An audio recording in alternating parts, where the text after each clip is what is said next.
Programa Brasil Consciência no ar, falando hoje sobre o aniversário de 60 anos do INPE e a pergunta: existe algo para se comemorar?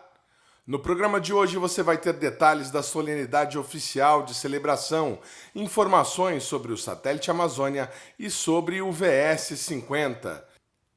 Nesta edição você também confere uma entrevista exclusiva com o ex-diretor Gilberto Câmara, que afirma ter sido ameaçado pela atual diretoria e proibido de liderar pesquisas. Você vê também uma entrevista com aquele que é considerado o fundador da instituição, Fernando de Mendonça. 1961, para desenvolver tecnologia e capacitar mão de obra especializada no Brasil, o Instituto de Pesquisas Espaciais, o INPE, tornou-se a referência nacional na área com competência mundialmente reconhecida.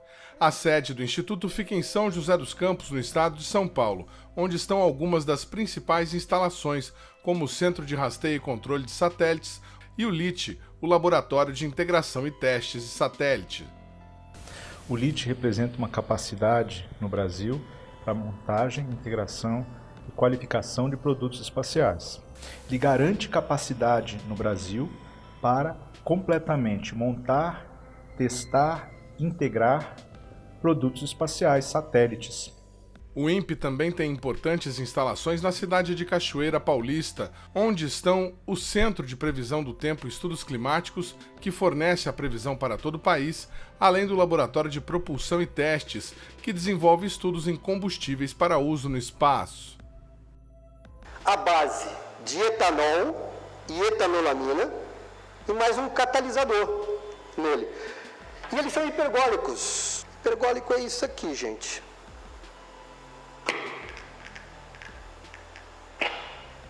Ou seja, o combustível em contato com o oxidante, ele entra em combustão normalmente sem a necessidade de faísca. Ok? Também há centros regionais do INPE espalhados de norte a sul do país, como é o caso do Centro de Monitoramento em Cuiabá e da Base Permanente do Brasil na Antártica. Entre os grandes feitos do Instituto está o desenvolvimento dos satélites brasileiros, como o pioneiro SCD-1, que há 26 anos funciona no espaço, além dos modelos subsequentes, como o SCD-2 e os satélites da família Cibers e o Amazônia. O satélite ele é dividido em dois módulos. A parte de baixo nós temos o módulo de serviço, que é onde ficam os serviços essenciais do satélite para manter a missão em órbita. A parte de cima é o módulo de carga útil, onde a gente vê em destaque aqui a câmera, que é a parte que faz os imageamentos da superfície da Terra, quando o satélite está em órbita. Essa é a missão do Amazônia. Além de construir satélites, o INPE também é uma referência mundial no processamento e na análise dos dados coletados a partir do espaço, mantendo grandes projetos de combate ao desmatamento e às queimadas. O INPE foi criado em 1961, e a área de observação da Terra foi uma das primeiras áreas que surgiu. Dada a extensão territorial do Brasil, você realmente precisa de imagens de satélite, precisa de dados orbitais para acompanhar as mudanças no ambiente brasileiro, que é uma extensão gigantesca. O INPE também foi o primeiro instituto do mundo a disponibilizar as imagens coletadas pelos satélites gratuitamente na internet. O resultado foi excelente, o Brasil foi pioneiro nisso. O INPE foi pioneiro na distribuição de dados pela internet, e depois a gente foi seguido praticamente pelo mundo todo, né? Pela NASA, depois pela Agência Espacial Europeia. Hoje todo o programa Copérnicos, por exemplo, está disponível gratuitamente na internet. O Landsat, que agora está na versão 8, distribui para o mundo inteiro gratuitamente também através da internet, e nós fomos pioneiros nisso, né? A pesquisa desenvolvida no Instituto vai muito além da construção de satélites e se destaca ainda no desenvolvimento de softwares, nanotecnologia, melhoria e desenvolvimento de materiais que podem ser usados tanto no espaço quanto pela indústria. Nós temos uma linha de pesquisa de trabalhar com superfícies de nanotubos de carbono. Essa parte mais escura aqui, bem preta, é nanotubo de carbono, tá? A área de pesquisa básica abriga ainda importantes trabalhos, como o setor de astrofísica, no qual está o grupo de trabalho do projeto LIGO, vencedor do Prêmio Nobel de Ciência em 2017. Do interior da Terra até o espaço limitado pelo campo magnético da Terra. A partir daí nós vamos para um outro espaço, que é o espaço entre o Sol e a Terra, e o próprio Sol. E estudamos a própria estrela, o Sol, como uma estrela de referência para outras estrelas, e aí vamos além. Vamos para os estudos que envolvem a galáxia, o Sol como uma estrela para outras estrelas diferentes do Sol, ela como referência, e você vai estudar as diferentes estrelas, diferentes formações. Agora a entrevista exclusiva com o ex-diretor do INPE, Gilberto Câmara, que tem sido uma das vozes mais atuantes na defesa da instituição contra os ataques e o cerceamento que têm sido impostos pelo governo Jair Bolsonaro. Então, sobre os 60 anos do INPE, né? Obviamente que é uma celebração positiva o fato de uma instituição de ciência e tecnologia no Brasil completar 60 anos. E se nós olharmos ao longo dos últimos 60 anos, o INPE tem uma trajetória importantíssima para se ter no Brasil. As contribuições que o INPE deu desde o seu início, o INPE estabeleceu os primeiros centros de meteorologia por satélite, de sensoriamento remoto, de ciências atmosféricas e geofísica espacial, depois monta o Centro de Previsão de Tempo, Estudos Climáticos, é um líder nessa área, constrói satélites que estão em órbita, os FIBAS, o Amazônia 1, faz levantamentos de queimadas do Brasil, de desmatamento, quer dizer, do ponto de vista de resultados para a nação, não temos muito o que comemorar. A gente também não pode entrar numas de, dizer, não, o INPE tem um histórico muito positivo de prestar serviço ao país e de ter cumprido as missões que lhe foram dadas. Então, acho que uma das coisas características do INPE, ele cumpre missões. O país dá missões ao INPE e o INPE cumpre. E cumpre e entrega, o mesmo se pode dizer de outras instituições, mas o INPE é um cumpridor. Então, eu acho que os 60 anos têm esse caráter. Infelizmente, de certa forma, o INPE é vítima do seu sucesso por conta da sua importância. E ele cai, no momento atual, num governo anti-ciência, num governo negacionista, um governo anti-ambientalista, um governo anti-trabalhadores, um governo que não consegue nem ser chamado de direita, no sentido tradicional dessa palavra. É um governo que pretende montar um Brasil antediluviano, Brasil que, digamos assim, mais desigual do que já é, menos oportunidades para os trabalhadores, menos oportunidades para os cientistas. Então, obviamente, que as instituições que prestam serviço ao país e ajudam o país a crescer sofrem muito nas mãos desse governo. Então, o atual cenário do INPE o INPE é submetido a um amordaçamento financeiro e intelectual. Você tem nosso orçamento nos últimos anos nunca foi tão ruim. Quando eu era diretor, o orçamento, em 2010, né, não faz tanto tempo assim, o orçamento era de 400 milhões de reais em dados anualizados, hoje o orçamento é de 80. Então, a redução de 5 vezes, não é redução nem de 50%, é uma redução de 5 vezes do orçamento. Sem que o INPE tenha deixado de perder suas missões. Então, há um amordaçamento desse ponto de vista financeiro do país. E há um amordaçamento intelectual. Quer dizer, você tem hoje na liderança do INPE alguém que não fala pelo INPE, que não defende o INPE, que não busca, não tem liderança nacional. Normalmente, os diretores do INPE, veja-se aí o Raup, por exemplo, eram diretores, dirigentes que tinham importância no cenário de ciência e tecnologia nacional, que eram ouvidos pela comunidade científica, pelos políticos, pela imprensa. E hoje nós estamos na mão, não é surpreendente, de alguém que não tem apoio nem dentro nem fora do INPE. Eu sou otimista por achar que isso vai passar. Eu espero para o bem do Brasil que nós tenhamos mudanças em 2022 e que esse cenário de negacionismo da ciência e desimportância da ciência seja transformado e que a nova geração de dirigentes do INPE volte a ser pessoas que dialogam com a sociedade e não se escondem, como é o caso hoje. Quando o senhor fala em amordaçamento intelectual, o senhor está se referindo aos episódios recentes que nós tivemos, como, por exemplo, a retirada da previsão do tempo diária do CPTEC-INPE para o INMET, depois uma mal anunciada retirada também do serviço de monitoramento de queimadas, que depois, pelo que a gente entendeu, houve um recuo e acabou não se concretizando? Esses são dois eventos. O outro evento foi o fato de os militares quererem comprar um satélite finlandês que é feito para monitorar gelo, para supostamente monitorar a Amazônia.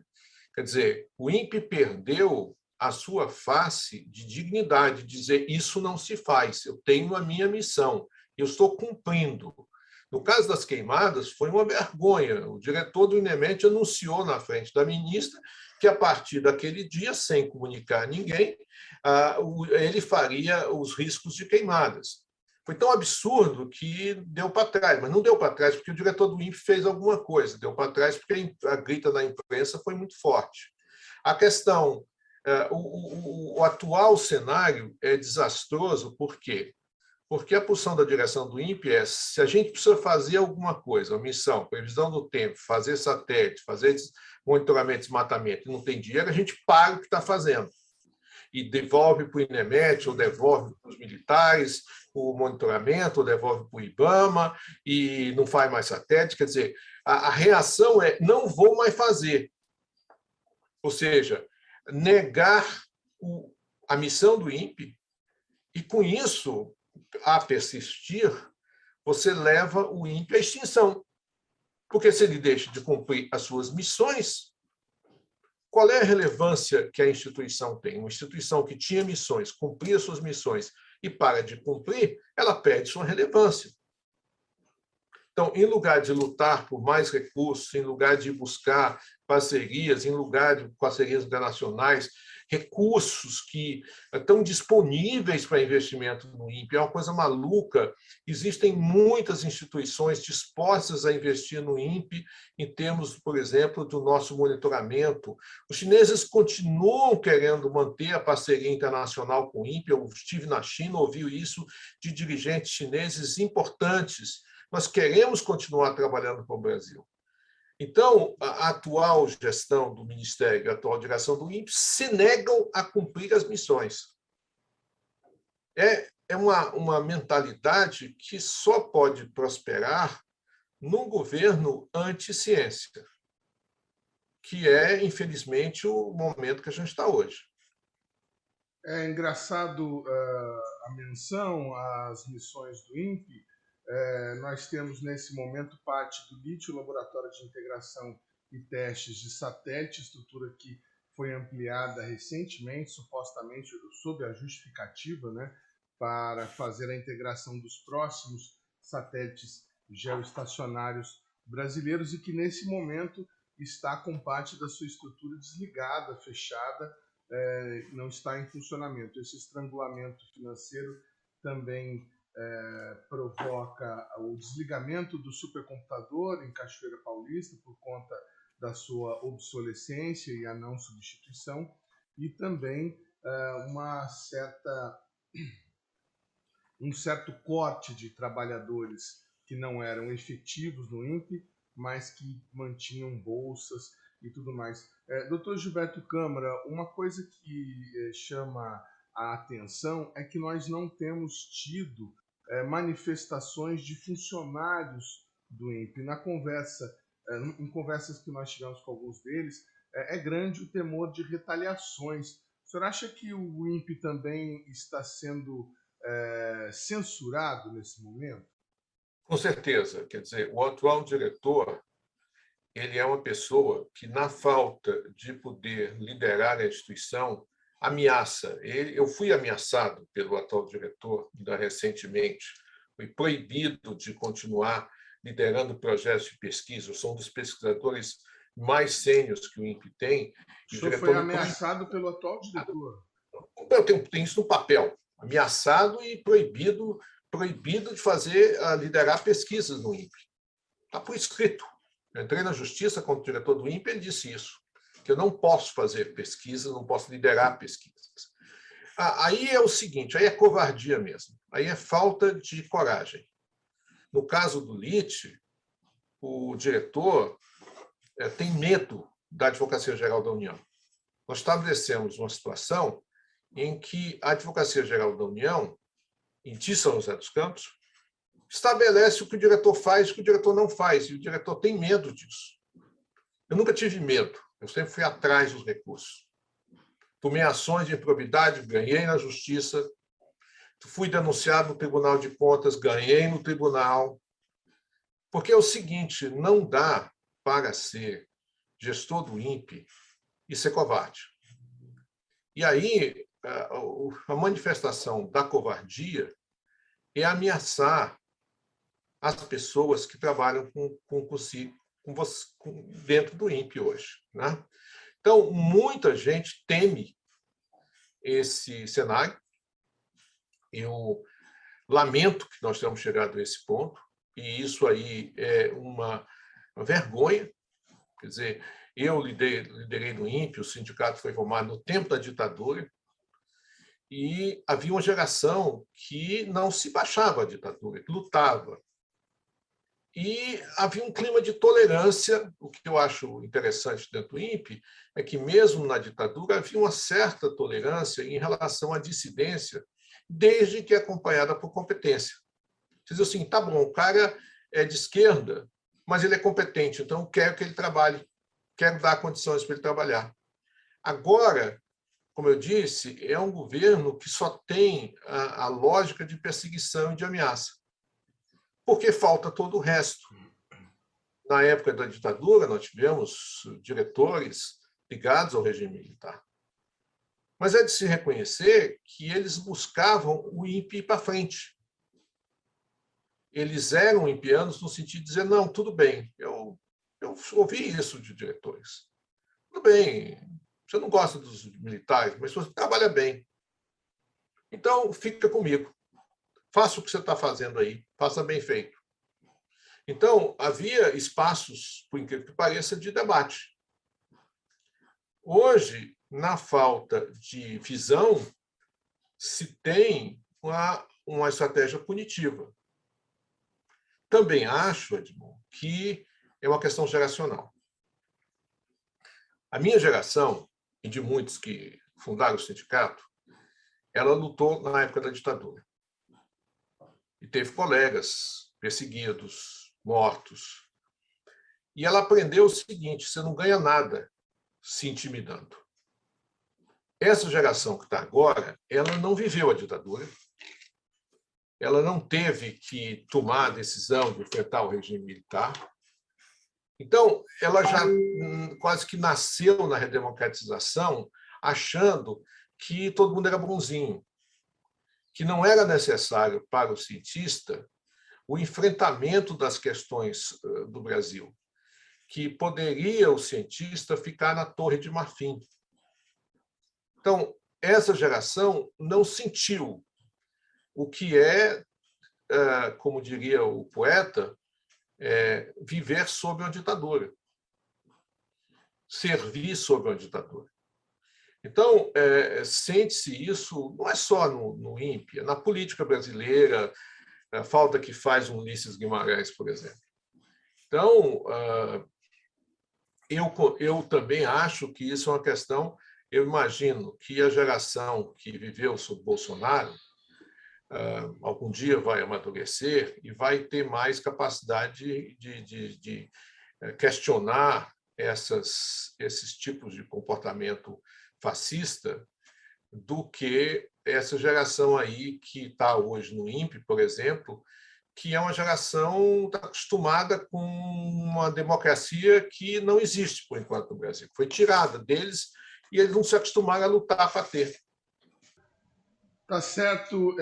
Este foi o ex-diretor do INPE, Gilberto Câmara, falando aí sobre a situação atual do Instituto e aquilo que a gente imagina que possa acontecer para o futuro. O programa Brasil Consciência vai para um rápido intervalo e, na sequência, você fica com a solenidade, as informações sobre a solenidade oficial de aniversário. Instante só, não sai daí.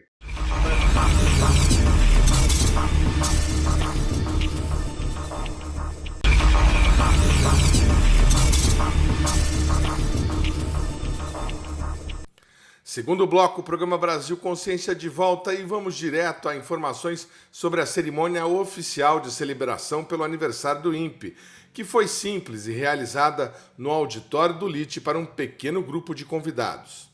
A cerimônia foi transmitida pela internet e, durante o evento, o atual diretor listou alguns dos feitos realizados pelo Instituto. Os anos 80 foram anos de expansão da infraestrutura do INPE. O Brasil construiu o LIT, o Centro de Rastreio, Controle e Recepção, os laboratórios associados, plasma, sensores, materiais, computação e matemática aplicada, combustão e propulsão de satélites. Ainda nos anos 80, firmamos o acordo de cooperação com a China para o programa CIBERS. Em seguida, iniciamos o programa de monitoramento ambientais, que culminaram no que temos hoje, onde os produtores brasileiros conseguem ter acesso a mercados absolutamente restritivos e competitivos. Retomando esse pequeno histórico, chegamos na década de 90. Aqui os frutos da MEC-B começam a ser colhidos. Lançamos os primeiros satélites brasileiros da série SCD. Em 93, o SCD-1, 97, 1A, 98, o SCD-2, 99, o CIBER, junto com o SASSI-1, primeiro satélite científico de carona no longa marcha. Em 99, também o SASSI-2, agora num foguete em separado. A MEC-B era conhecida como Missão Espacial Completa Brasileira, que pretendia construir e lançar um satélite brasileiro a bordo do foguete VLS, também desenvolvido pelo Brasil, a partir da base de lançamento de Alcântara, no Maranhão. Do ponto de vista tecnológico, construímos e lançamos em 2003 o CIBERS-2, o SATEC, em 2007 o 2B, em 2013 o CIBERS-3, em 2014 o CIBERS-4, 19, 4A e neste ano de júbilo o Amazônia 1. Esse projeto marca o Amazônia 1, marca não apenas a entrega do primeiro satélite 100% projetado, desenvolvido, integrado, testado, comissionado e operado, mas valida em voo a plataforma multimissão, apta a abrigar futuras missões espaciais operacionais por satélites da classe de 500 quilos. Outra parte de destaque da programação oficial foi a apresentação do satélite Amazônia 1 e de seus primeiros resultados em órbita.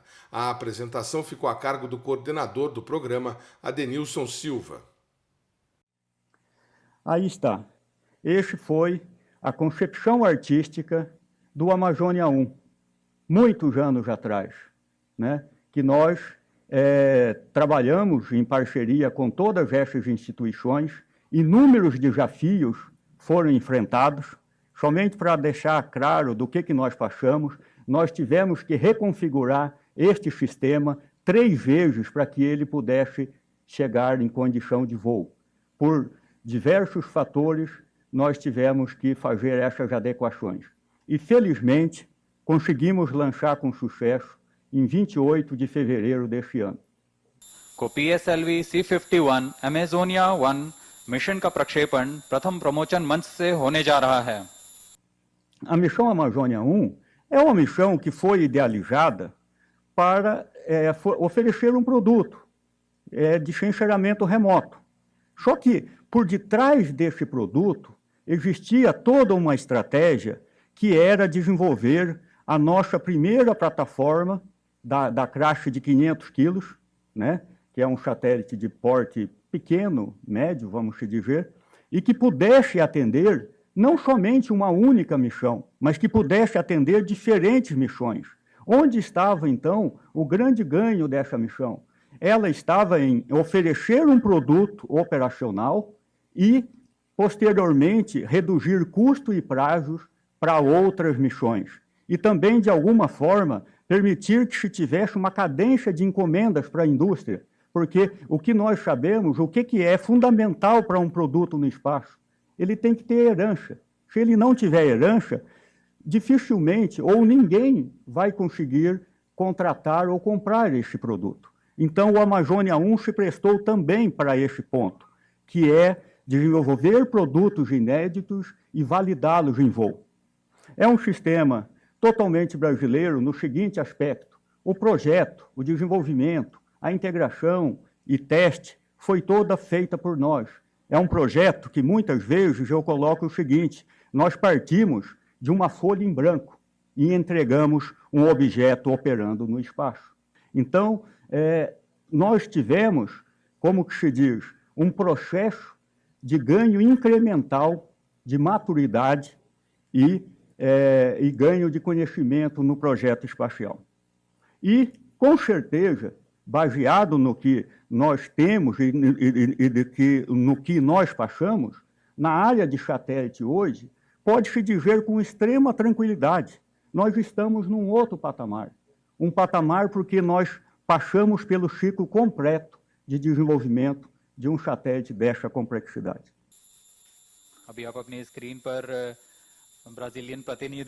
A qualificação estrutural, ela visa mostrar que todos os equipamentos, subsistemas e o satélite como um todo vai chegar íntegro e funcional em órbita. E aí entra um outro desafio que nós tivemos e superamos. Desde o início, nós nunca desenvolvemos a plataforma para ser lançado por um único lançador. Nós sempre trabalhamos com um envelope de lançador. E o resultado é o seguinte: parece curioso, o Amazônia foi lançado pelo PSLV, mas nunca esteve nos nossos estudos de projeto. Por quê? Porque nós trabalhamos com um envelope mais exigente. E o PSLV, desculpa, eu estou falando Tigre, mas é o lançador indiano. Então, o lançador indiano estava exatamente muito confortável dentro daquilo que nós qualificamos. Ou seja, a plataforma multimissão hoje, salvo algum pequeno equívoco ou detalhe, ela pode ser lançada por qualquer lançador operacional existente hoje no mundo. Tá? Então, esse foi um dos grandes desafios. Nós tivemos que trabalhar com envelopes e não com números dedicados. Aí, logo depois, o satélite chega em órbita. Né? Só dando uma ideia do ambiente que nós vamos estar, na parte iluminada, a parte externa é em torno de 90, 95 graus. Na parte de noite, menos 90 graus. Aí vem a parte térmica. Como que eu vou garantir que esse satélite vai sobreviver por no mínimo 4 anos, com uma probabilidade de sucesso de 80% nesse ambiente, com radiação espacial e temperatura? Aí veio o modelo térmico. Nós construímos um modelo que foi totalmente para esse objetivo, e foi construído o modelo térmico a partir do qual foi desenvolvido o modelo de voo. His Excellency Marcos Cesar Pontes, Minister of Science, Technology and Innovation of Brazil. A dimensão do Amazônia 1 é 1 metro por 1 metro por 2,5 metros de altura. É um paralelepípedo. Dentro desse paralelepípedo, a gente tem aproximadamente 6 quilômetros de fio e 14 mil conexões elétricas. Então, nós temos que garantir que depois disso fechado, não vai ter nenhuma interferência entre equipamentos, entre subsistemas, e ainda que não vai interferir no sistema de navegação de nenhum daqueles lançadores candidatos.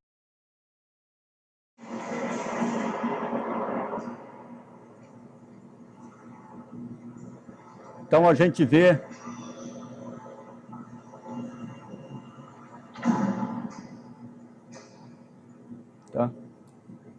mas esse foi um teste feito já com um modelo de voo aqui dentro do LEED. O tempo de abertura em solo é aproximadamente 9 segundos e em órbita é 4 segundos. E tudo isso funcionou exatamente como planejado. Agora o lançamento.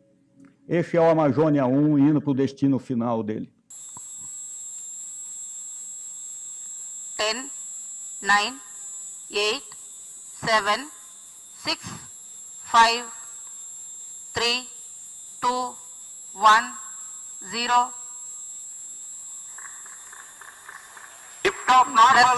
Majestic liftoff and the announcement of normal liftoff from the Range Operations Director.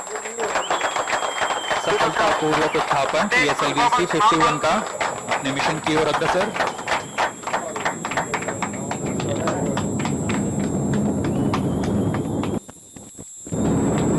19 satellites taking a ride in this mission. Amazonia 1 being the prime satellite.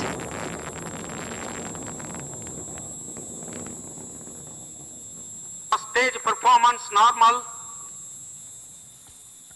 ROD की अभी घोषणा के अनुसार प्रथम चरण का निष्पादन सामान्य होता हुआ अब प्रमोचन यान अपने अधिकतम गतिक दाब से गुजर रहा है। पूरे नियंत्रण तंत्र सामान्य काम करते हुए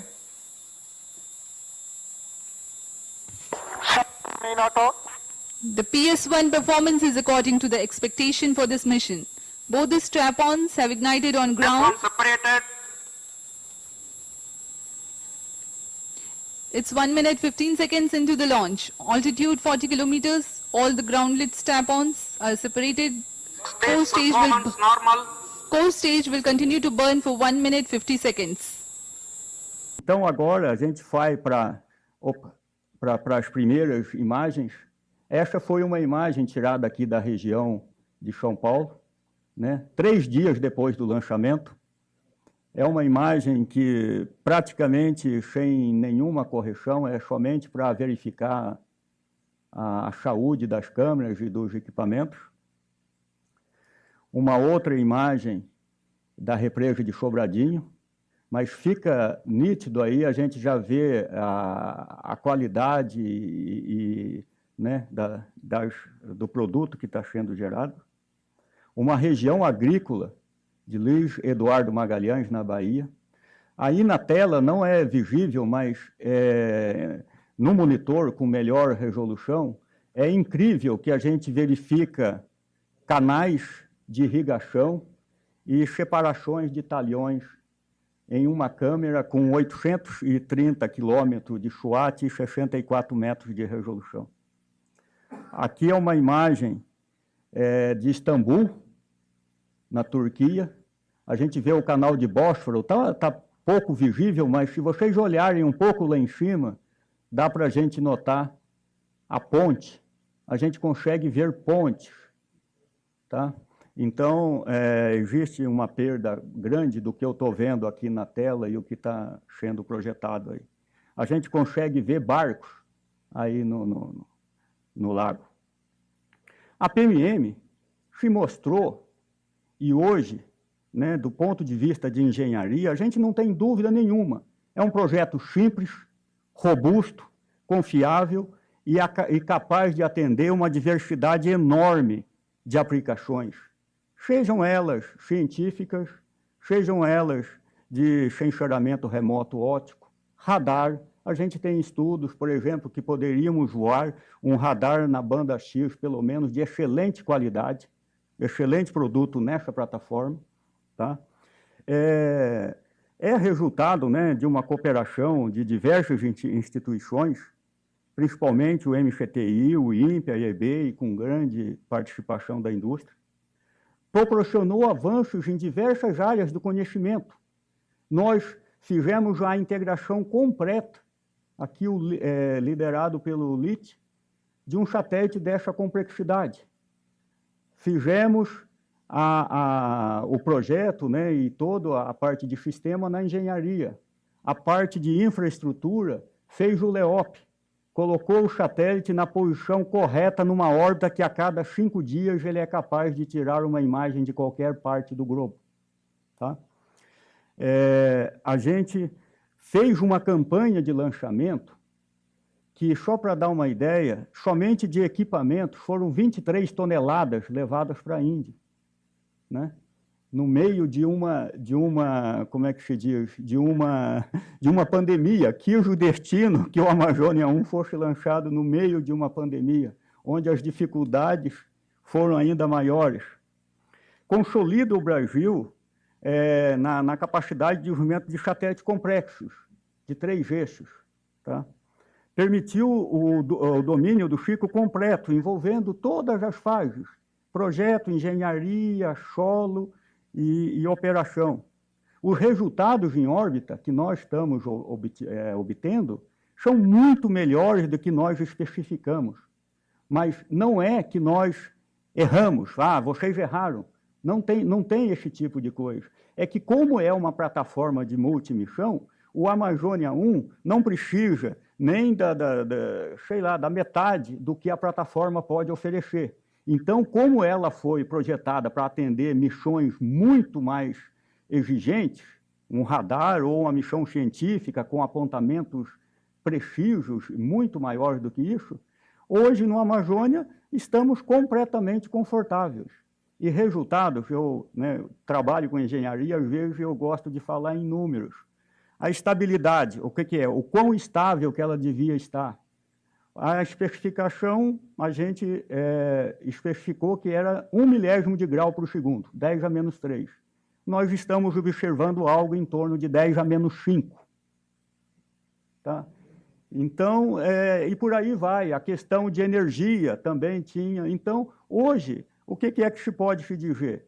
A gente tem algo, nós trilhamos um caminho, tinha incerteza, sim, tinha desafios, mas é uma das características, né, do que eu acredito de todas essas instituições, do INPE e do Brasil. É um desafio dado, é uma entrega feita e um produto disponibilizado para uso na sociedade. Então, eu termino aqui que com o lançamento do Amazônia 1, né, e a operação e a validação da PMM, o Brasil seguramente está mais capacitado para encarar novos desafios, porque uma grande parte do desconhecido já foi trilhado. Obrigado.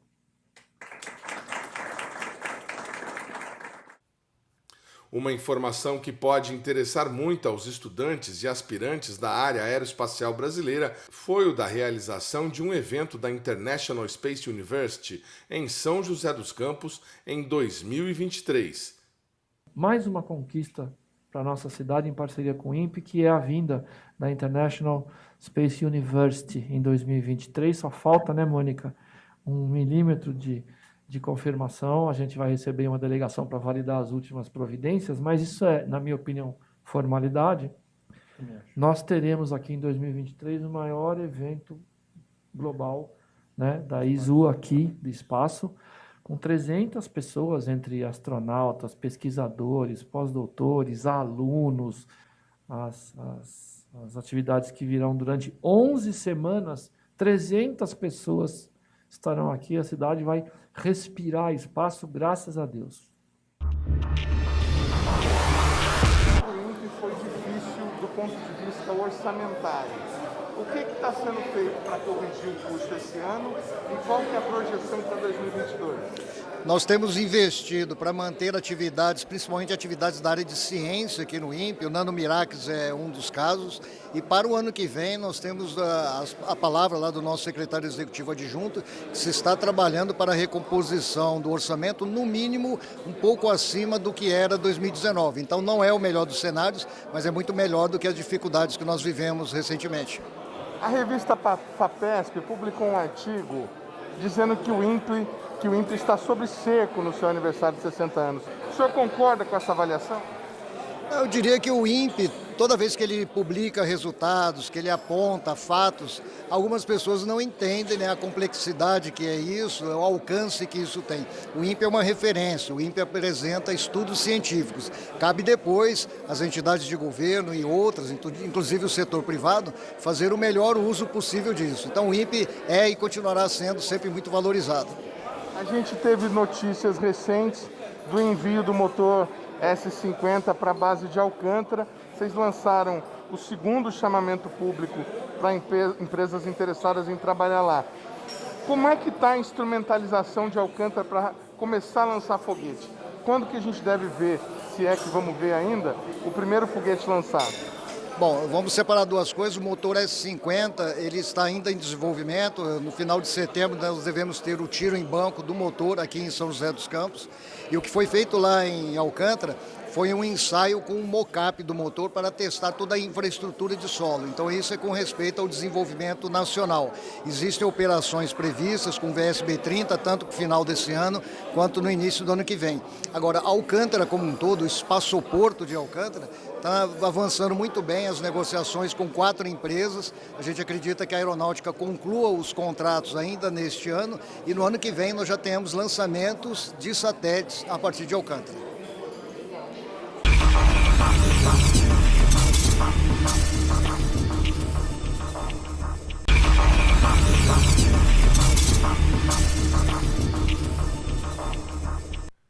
Terceiro bloco, o programa Brasil Consciência exibe agora uma entrevista com aquele que é considerado o fundador do Instituto. Fernando de Mendonça foi um militar da Força Aérea Brasileira que se formou no curso de Engenharia Eletrônica do Instituto Tecnológico Aeronáutico, o ITA, em dezembro de 58.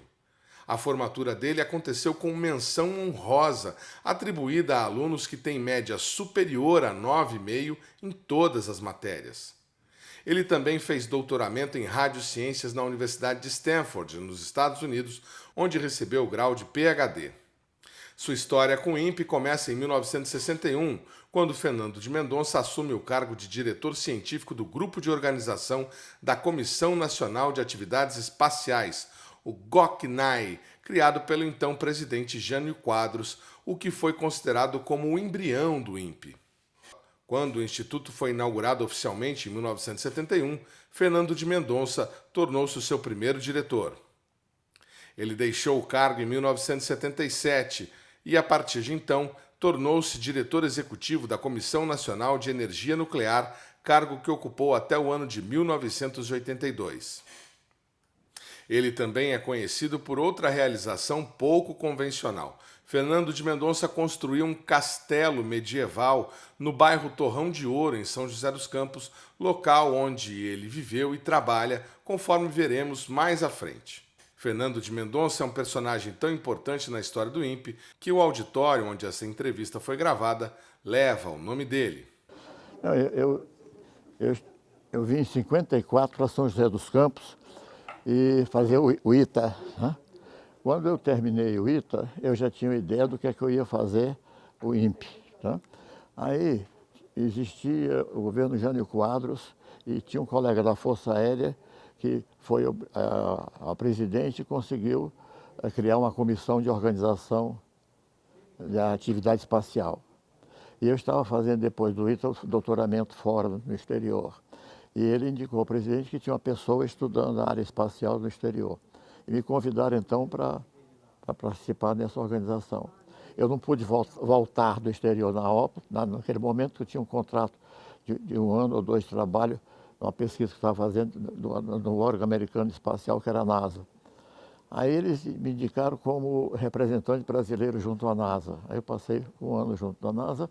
Quando eu voltei ao Brasil, então já tinha todos os elementos de contatos necessários para fazer o INPE. Aí o brigadeiro Montenegro, que era o diretor-geral do CTA, cedeu uma pequena área aqui para fazer esse experimento. E com o tempo eu consegui aumentar a área ao nível que está no presente, aumentando os laboratórios e o programa espacial, não sei se o senhor conhece, está já bastante divulgado, aconteceu. Não é muito aquilo que eu esperava, mas é uma fração, porque a gente sempre sonha um pouco maior do que realiza, não é verdade? E o que o senhor sonhava naquela época para o Instituto? O que o senhor imaginava? Eu imaginava ser uma instituição de pesquisa ao nível daquela que eu estudei lá fora. Tá? E então, sozinho, eu podia continuar lá fora como cientista, mas voltando ao Brasil eu queria fazer, e uma andorinha só não faz verão. Então eu tinha que primeiro constituir um grupo. Tá?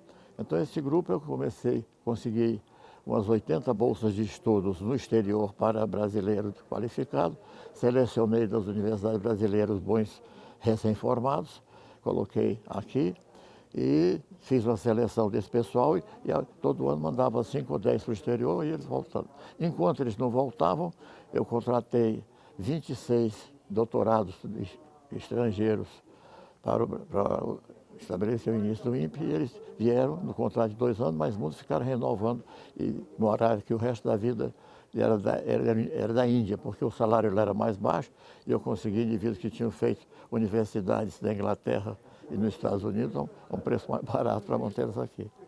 E qual foi o primeiro grande desafio, o primeiro grande projeto do INPE na gestão do senhor? Não, o projeto do INPE era o seguinte, era que eu tinha que olhar os projetos, principalmente americanos, e ver quais aqueles podiam trazer o benefício socioeconômico ao Brasil. Tá? Não era colocar homem no espaço, era você desenvolver áreas como sensoriamento remoto, para saber a riqueza nacional, tirada com imagem de satélite. Era melhorar a meteorologia nacional, porque era péssima de informação e a sua influência na agricultura era quase zero. Né? E através de projetos como esse, onde o investimento americano era uma quantia grande, e com 1% daquele investimento, eu tinha o mesmo benefício que o projeto, usando bem a cabeça das pessoas educadas no sistema. Então, o INPE foi criado sempre baseado em transferir tecnologias, envolvendo de informação, que custasse muito nos programas adiantados no exterior, a um preço mínimo, formando tecnologias que não transferem livros, você transfere a cabeça das pessoas. Então, eu mandava pessoas fazerem estudo fora e voltar com a tecnologia que eu queria. E foi assim que foi. Quando o senhor começou, o senhor imaginava estar presente na cerimônia de 60 anos do INPE? Não, eu não pensava no amanhã, eu pensava no presente. Né? Eu sempre achei que eu não podia. Eu sempre sonhei muito, então eu tenho sonhos pequenos e grandes. Os pequenos e os grandes têm o mesmo valor, é zero, custa zero. Os pequenos eu jogava fora e dos grandes eu via quais aqueles que eu podia executar a missão. E aí eu tinha que desenvolver o que eu chamo de capital intangível. O capital intangível não é o capital financeiro, não é a casa, o automóvel, o dinheiro no banco. É um capital que é medido em prestígio. Então, para criar prestígio, você tem que se procurar para se associar a pessoas que mandam no país. Então, eu tinha uma política de conhecer o ministro do Planejamento para ter o orçamento da nação adequado, conhecer o ministro da Economia e outras pessoas importantes que, infelizmente, com a política que eu adoquei, eu consegui apoio financeiro para a instituição crescer. Então, com isso, deu para... Eu passei uns 5 anos preparando a ideia de fazer o INPE e passei 15 anos dirigindo como primeiro diretor do INPE. Né? O senhor falou que conhecia o ministro do Planejamento para pedir recursos. Como é que o senhor vê agora a situação do Instituto com essa baixa de orçamento? Não, eu vejo com muita dificuldade, porque o Brasil gasta dinheiro em muita coisa que é esquisito, né? Porque há muita burocracia, muito cabide de emprego. Eu vejo a educação superior mantida por instituições federais, as universidades federais brasileiras, ao meu ver, eu posso estar enganado em parte, mas eu tenho exemplos. Universidades que têm mais funcionários públicos do que alunos e professores. Isso torna o custo per capita de aluno na Universidade Federal Brasileira um dos mais altos do mundo. E o resultado é pífio, é quase zero. Você não vê gente importante no grande conhecimento. Existem certas áreas que isso não é verdade. A área médica, a área genética, a área de células-tronco, isso vai muito bem no Brasil. Mas outras áreas da ciência quase que não existem no ambiente internacional. Por isso é que eu acho que tem que melhorar o ensino no Brasil. Existe o Instituto Nacional de Estudo Pedagógico, que eu conheci na época, era coisas muito antigas de pedagogia, faltava progresso lá e continua assim. Então, o Brasil está numa situação ótima, econômica, eu acho. O primeiro ministério realmente que faz sentido para mim, poucos políticos nas posições chefes. Você tem um cara doutorado em economia na Universidade de Chicago, que é ministro da Fazenda. Ele Ele foi da universidade que produziu o maior número de prêmios Nobel em economia no mundo, foi Chicago, foi lá. Você tem um agrônomo na agricultura, Cristina, você tem um engenheiro civil muito bem preparado, Tarcísio, na infraestrutura, e você não tinha isso nos governos anteriores, nem nos governos militares, nem nos governos da esquerda, chamada esquerda, tinha isso que tem um presente. Então, o governo, para mim, não é só o presidente, é o ministério que ele tem as pessoas. Mas, no entanto, você perdeu um prestígio enorme no setor judiciário. Eu vejo quase uma revoluçãozinha contra o Supremo, porque a interferência que eles fazem, parece que a lei permite eles fazerem interferência, mas há contradição do que a Constituição diz. Então, eu vejo o Brasil numa situação muito instável, precisando de uma revolução educacional, né? E isso eu não estou vendo como começar. Olha a diferença de São José dos Campos em relação aos outros municípios. Eu tenho um amigo que passou 10 anos tentando fazer o tripé universidade, governo e indústria, tá? Na área de uma certa área de São Paulo. Ele não conseguiu. São José está conseguindo o Parque Tecnológico, ele está reunindo indústria, é subvencionado pela prefeitura e tem então a indústria, o poder do dinheiro da prefeitura e mais educação lá dentro, também técnica, né? Então, isso, aquele modelo que tem aqui no Parque Tecnológico, devia ser expandido para a nação, pô. Né? São José podia servir de exemplo. Então, São José é um município diferenciado no Brasil, ao meu ver, né? Eu sou cearense, não sou joséense. Te incomoda, te entristece de alguma maneira quando o presidente coloca em xeque as informações que o INPE produz? Não, mas o presidente, ele não era dessa área, ele era político durante uma geração inteira, parece 20 e tantos anos de político. Ele nunca tomou conhecimento disso aqui. Mas faltou ao presidente, ao diretor do INPE, não deixar que aquilo acontecesse. Não era ele o culpado foi a direção da época, ao meu ver. Se eu fosse diretor da época, aquilo não teria acontecido. Eu não ia discutir com o presidente da República naqueles níveis que foram discutidos. Aquilo inócuo, só traz malefício para a instituição. Eu encontrei muita pedra no meu caminho, né? Mas eu sabia colecionar as pedras para mais tarde eu fazer meu castelo. Né? E como é que está a vida do Fernando de Mendonça hoje no castelo? O senhor tem recebido bastante gente lá no seu castelo? Eu tenho reuniões semanais e eu estou construindo um auditório grande para ter palestras anuais de prêmio Nobel que eu vou trazer. O senhor ainda está fazendo esse empreendimento lá no seu... Estou fazendo. Que bacana. A obra está devagar porque a pandemia eu tive que dispensar muitos operários por questões de saúde, mas não, eu acho que se a pandemia terminar, 6 meses depois está pronto o auditório e eu começo o processo. Qual que é a impressão que o Fernando de Mendonça tem ao ver o INPE desse tamanho hoje, com o LIT ampliado? Não, eu acho que fez parte da boa semente num terreno fértil. Entendeu? O grupo que tinha aqui, eu não estava sozinho. Eu criei um grupo que tinha que ser melhor do que eu. Tá? Eu tinha que preparar a situação. E eu perdi o controle quando o indivíduo que eu tinha reprovado no passado foi ser meu chefe do governo, num dos governos. Né? E aí aquilo atrapalhou muito, mas aí eu consegui dobrar o sistema e passar por cima dele. Mas o Brasil era menos organizado, isto é, era menos burocratizado no meu tempo, né? do que é hoje. Hoje eu lhe garanto que o Clésio deve ter grandes dificuldades, principalmente na área financeira, tá? Porque a distribuição não houve oportunidade a ele, junto ao ministro, conseguir verbas adequadas ao crescimento do INPE. Isso é a minha impressão, não sei se é verdade. Considerando essa impressão, o senhor acha que se o senhor fosse começar o INPE hoje, sim, o senhor conseguiria fazer como o senhor fez naquela época?